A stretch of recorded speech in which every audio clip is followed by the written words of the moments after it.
The Astros lose. The Astros lose again. There's good news, bad news here. Good news is the scoreless inning streak was snapped at 31.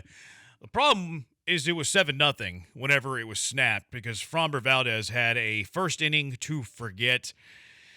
The losing just continues for the Houston Astros. It feels like a very bad baseball team right now. It really does. I mean, I tweeted it out, but this is a first-place baseball team. You watch this team on a nightly and now daily basis, and you have to stop and ask yourself how that team is still in first place. Thankfully, the Mariners are doing it yet again and are almost as bad as the Astros.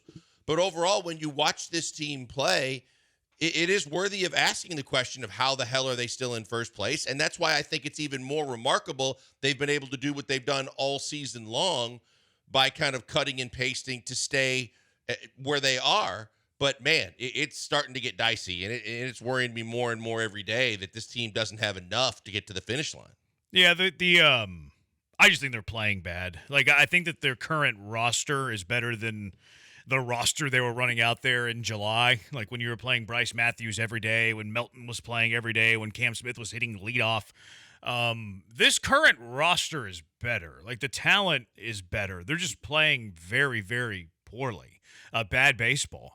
And we'll talk about last night's game, too. Last night they had a shot. Last night they could have won. They were a call away from winning that game. But it goes to show you how hard winning is right now for the Astros, like pulling teeth for the Astros to get a victory.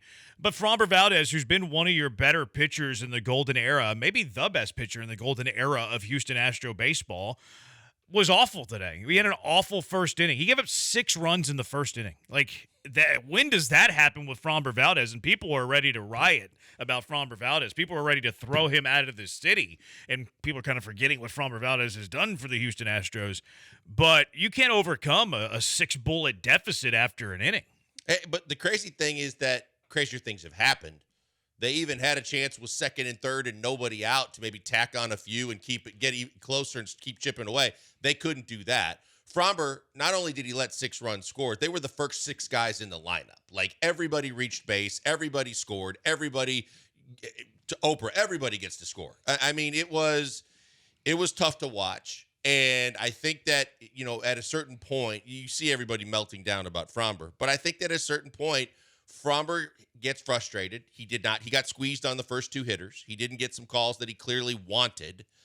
But I think that between him and his battery mate, there was a whole lot of mental checkout from time to time in that first inning too that was really frustrating and bothersome. But yeah, there's people wanting Framber's head on a platter and saying get him out of town. I don't know if Yiner's is the mental checkout rather than he just is a terrible receiver. Like, I don't know. It's tough to understand. Like, he doesn't try to block pitches anymore. No, everything he does is right. Picking. It's weird. Like, it's not normal catching. But it looks like he doesn't give a whole lot. Like, it looks like he doesn't want to put that, like you said, to block pitches, to kind of hop back there a little bit. I think they told him to stop doing it.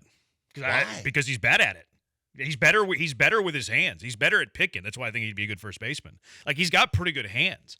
He's not a good blocker. I think that they told him to stop blocking.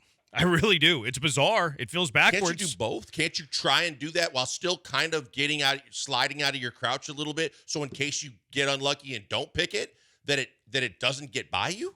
I mean, he's not trying to get in the way of baseballs, though. No, he's not trying to block. That's what I'm saying. He's a hockey goalie. Like, it could be. Like, it's weird. Like, he is the weirdest receiving catcher in all of baseball. I don't think he can catch Framber anymore. I really don't. Because Framber is very reliant of his breaking ball. And when Yainer Diaz isn't going to block pitches, who knows why, then you need somebody back there that can. Like, I don't think that Yainer can catch Framber Valdez anymore. I'm dead serious. Like, there's knuckleballers in the past where you I think it was Veritek. Like, Veritek wouldn't catch Wakefield because he couldn't catch the knuckleball. So they use like Doug Mirabelli.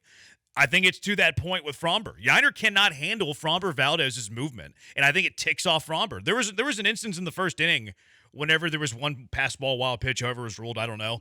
Framber just like goes right back to the mound and like ignores Yainer Diaz. Yeah, like I think he's mad at his catcher. Yeah, I couldn't figure out where the emotion was directed because I knew he was already ticked off at the home plate umpire, but I did notice the exact same thing. The minute it got by and they were ready to throw him a new baseball, he turned, walked away, wait till he got behind the rubber, and then got a new baseball. And it was like, oh boy, it's unraveling quickly. I mean, even Blummer was saying Like, it feels like the wheels are falling off. Like, it feels like we're watching this thing crumble right in front of our eyes, because every time you look at, Framber's on the mound tomorrow, we're good. No, you're not. No, you're not at all. Yiner's behind the dish. He's doing what he's doing. Finally, that we had to celebrate the fact that they finally got a run and then two to cross the plate. But this is embarrassing for any team, but it's extremely embarrassing for a first-place team. Yeah, Yiner had 2 hits today. Like, he was the only semblance of offense, really, other than Dubon. And Yiner, I had that take last week. He doesn't hit good pitching. Yeah, I thought he had some pretty good plate appearances against Schoolboy yesterday. The single to right field could have scored the run in regulation. The call that went against the Astros, we'll talk about that later. But I'm to the point where Victor Caratini has to catch Framber Valdez games from here on out, because he gives you a better chance of blocking Framber's curveball in the dirt. And I wonder if that's why Framber's curveball hasn't been as effective, is because he's terrified of throwing it into the dirt, because he knows Yiner Diaz isn't a great blocker, isn't a great receiver. But here's the question then, Jeremy, because I think you have a valid concern. But then, because of the lineup crunch, and we're trying to figure out where you're going to play everybody and what you're going to do, and you just mentioned Yiner had 2 hits today, then does that mean Yiner has to sit? Yes. Because of the fact that Caratini has to catch Framber? Because now you're at a bit of a deficit, because Caratini's fallen off, because as hot as he was leading into the trade deadline and getting all the players they've gotten, he's gotten very little at bat since then, and he's fallen off because of it, I think. But if he plays, then Yiner sits, and then you take a bat that's getting hot, possibly out of the lineup. I mean, you can't catch every pitcher. Like, you can't catch every game of the week. Like, you're going to have, it's the nature of the position. You're going to have to sit 2 games a week, give or take. So those are my days of the week where Framber gets his catcher. Framber gets Caratini, because it's not working. And I'm not trying to blame today's start on Yiner. Framber wasn't good. He was okay after the first inning. Still was very difficult. Like, there was runners on base, but had to work out of things, had to get good help from his defense. Framber had nowhere near Framber stuff innings 2 through 5. Tip my cap that he got through 5 after giving up 6 runs through the first. But overall, the outing was very, very bad. And it's not Yiner's fault. It's Framber's fault. But going forward, if I'm managing this team, Yiner's not catching Framber anymore. I don't think it's a pairing that is working. And I saw Framber, who can be a little bit hot and cold at times, I saw him visibly upset with Yiner because he can't catch him. And it's been a problem for the last several starts, quite frankly. Yeah. And look, this is a small thing. The Framber not pitching well is the bigger conversation here, obviously. This is more just like a peripheral point, but I do think it exists. I would be shocked if Yiner Diaz is catching Framber Valdez next turn through the rotation. Yeah, that's something to watch. I mean, in watching it unfold, you could just see that Framber it almost felt like he wanted to say more to the home plate umpire, but he didn't. But at the same time, the minute he wasn't getting the calls that he thought he should have gotten, he took himself out of his rhythm. Then he's either rushing or he's slow rolling it. And, he's basically talking to himself, and he's kind of checking out as each pitch is not where he wants it and or is not getting called the way he likes. And then before you know it, the dam breaks, all hell breaks loose, and you're like, well, this one's pretty much over. Astros swept. They've lost 4 in a row. The only good news here, Seattle's lost 5 in a row. They lost to the Phillies. They got out of hand late. Phillies were able to sweep that series as well. So even though the Astros in a 4-game losing streak, even though they had 31 consecutive scoreless innings, even though they're getting rocked every night except for last night, went to extras, they somehow still have a 1.5 lead in the American League West, a race that nobody wants to win. It is absolutely amazing. And when you think about this, too, in terms of how fast this team has fallen, because, look, other teams have done this. I mean, Detroit went through a stretch where I think they lost 13 out of 15. They were horrible, too. But at the same time, they've regrouped. They're right there for the best record in the American League. When you look at it now, if the Yankees win today, the Yankees will have passed the Astros record-wise. When we played the Yankees a few weeks ago, you basically had a chance to bury them because you were really good, they were really bad, and you were like, hey, this would be fun to basically put them out of their misery. Now here they come. They hit 9 home runs last night in a game, and they're right there on your heels fighting with you record-wise in the American League. That's something I never thought I'd see this year. Yeah, it's a weird spot that the Houston Astros find themselves in. And then you mentioned like the offense today. I mean, Dubon hit the 2-run homer, but it was too little, too late. They had chances to make this a game. Like they had second and third, Walker up 1 out, strikes out. Jesus Sanchez looks unbelievably overmatched at the plate right now. He's like, 0 for 28. He's hitless in his last 28 at bats, something like that.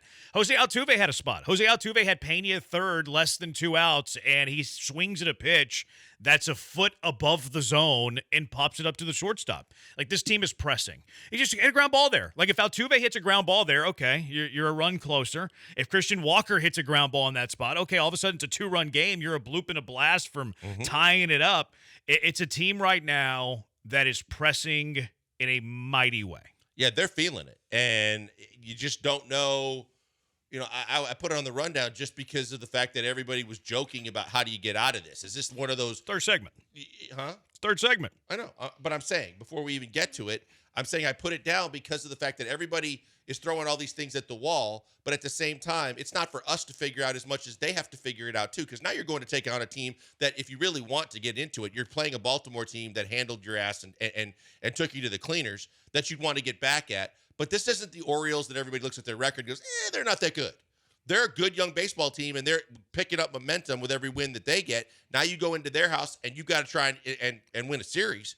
And let's start just by winning a game, because your two best pitchers just pitched in this series, and you lost. And now you're hoping to God that the back end of your rotation can salvage something on this trip. Yeah, neither Framber and Hunter, to your point, will pitch against Baltimore in the 4-game series. It's, what is it, tomorrow it's Alexander. Friday it's McCullers. Saturday it's Javier, so I guess that's good news that he just, he had the runs. All these other pitchers giving up runs, he had the runs, and then it's going to be Spencer Arrighetti, who's been giving up a lot of meatballs, going on Sunday. So 4 pitchers. I mean, the one that you feel the most confident about is Costanza, but it's not good. It's not good. Now, fortunately, Seattle has allowed you to lose games because they're on a longer losing streak than you are, miraculously. I think we can go ahead and put the bye thing out of the conversation, though, because the Astros chasing the Tigers, Blue Jays, like, that's the race they should be looking at. Astros, as of right now, are now 4.5 games back of Toronto for the second seed in the American League. And there's, 35 games left, something like that? So that didn't look great. That doesn't look great whenever you look at that race. Right now, the Astros are just trying to get in. They do have a little bit of a cushion on the wild card. Cleveland's the first team out. Actually, it's Kansas City the first team out. And the Astros lead on Kansas City as of now, after the Astros lost today, is 3.5. So it's shrinking. It is. I mean, that's the thing. You're actually, with every game that you lose, you're letting other teams believe that they have a shot to get in, and that's what's scary, because now down the stretch, and you said this, and we were talking about it a week or so ago, about instead of watching the division, you need to be watching the American League. I thought I'd be looking up, and I thought I'd be thinking about chasing down the 2 teams that you were within a game and a half of when it was the Tigers and the Blue Jays. Now you're looking down and going, Kansas City's thinking they got a shot now. You've got teams, Boston's back in it. The Yankees are a chance to have a better record than you. And now you've got to be really concerned about the fact that not only could you not win the division, but you have to really play better baseball, or you might not make the playoffs.